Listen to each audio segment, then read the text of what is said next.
uzalwa kusukela ngomhla ka-22 Disemba kuyoma nge-19 zikaJanuwari. Wena uyi-Capricorn, okusho ukuthi wena amafutha akho angcwele ehla ngomhla ka-5 kuNovemba.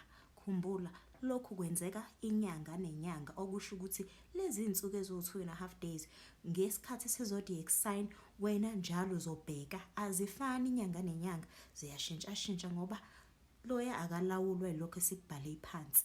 Isikhathi asikho fixed njengale ndlela abayenzile. Kodwa-ke mangabe ehla amafutha akho, kubonge lokho, enyuka amafutha akho, kubonge lokho, bese uyazigcina-ke.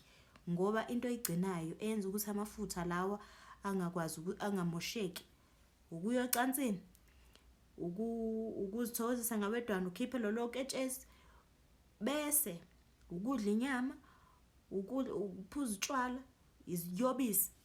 Ngeke ufe iy'nsuku ey'ntathu enyangeni, ngeke ufe nje sidalwa.